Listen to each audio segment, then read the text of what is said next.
This thesis is a proposed translation of Paul Ekman's book Telling Lies, Clues to Deceit in the Marketplace, Politics and Marriage. The book was published for the first time in 1985 and translated into Italian in 1989 by Gabriele Noferi for Giunti Editore, with the title I volti della menzogna, gli indizi dell'inganno nei rapporti interpersonali. The book originates from the author's intent to shed light not only on an aspect of the psychological nature of the human being, that is, emotions, but also on the possibility of being able to identify them exactly, even if they are hidden by the individual in order, for example, to perpetrate a deception or a lie against their target. According to the author's research, therefore, the lie catcher is able to foil deception by observing facial microexpressions.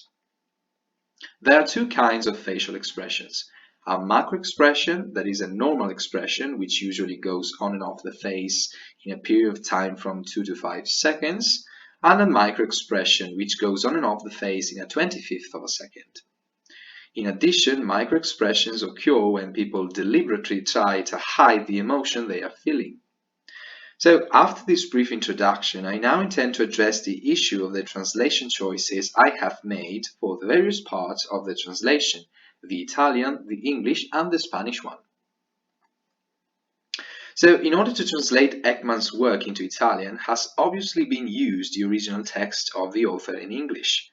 The peculiarities of this translation have been mainly semantic, that is, they've concerned the fact that the literal transposition from English to Italian very often cannot take place due to the semantic characteristics of the language.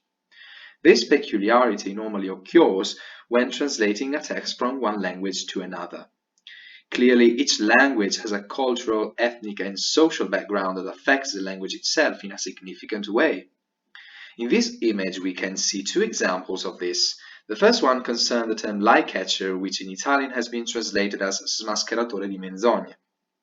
This choice was made because the term was considered to be fitting and sufficiently serious to nominate a scientific profession. Compared to other possibilities, perhaps more straight and literal, such as acchiappa-menzogne or accalapia-menzogne or even cacciatore di menzogne, all terms that have been considered either too childish and fantastic, I refer for example to acchiappa-menzogne, that reminds an acchiappo-fantasmi or ghostbuster in English, or different in their meaning. For example, cacciatore di menzogne, lie hunter, compared to lie catcher has obvious differences in meaning. Another translation choice was made regarding the concepts of lie, falsehood, and untruth, which in this case were translated differently from how they would usually be translated.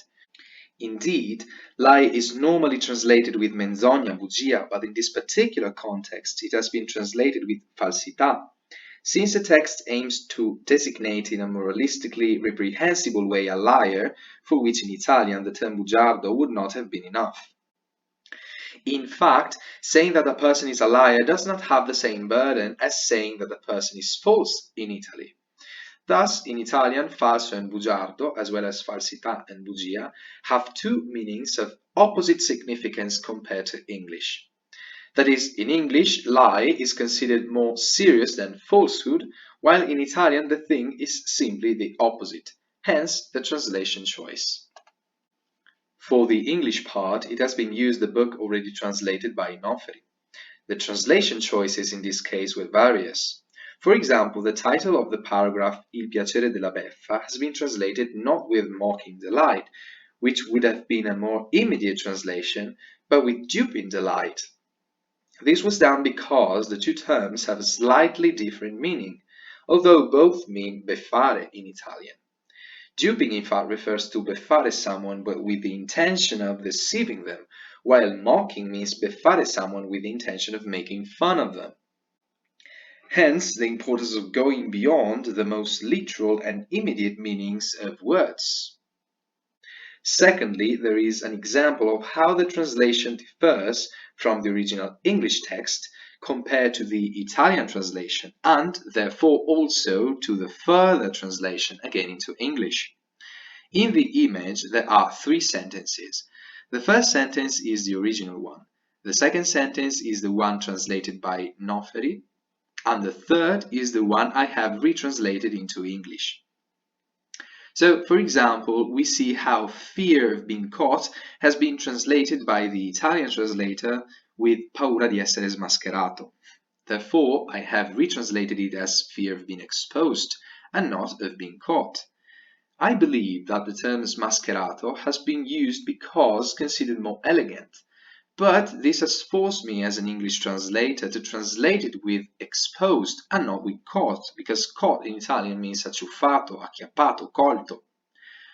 Also, the term misleading was translated as ingannare, while it literally means sviare. Since Noferi has translated misleading with ingannare in order to maintain consistency with Italian, the term has been obviously translated by me with deceiving, which means precisely ingannare and not sviare, misleading, the original term.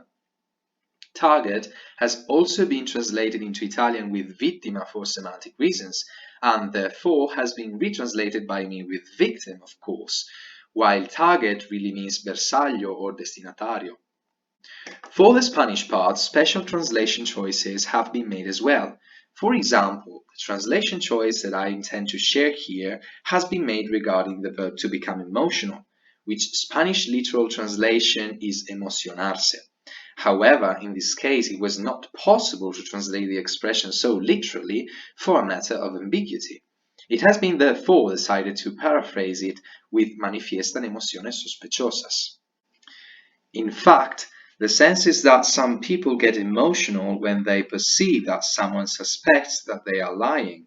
Therefore, they start feeling emotions which risk is to lead the lie catcher to believe that they are lying. That is why the simple translation of the term become emotional with se emocionan would not have had the same meaning. Thank you for your attention.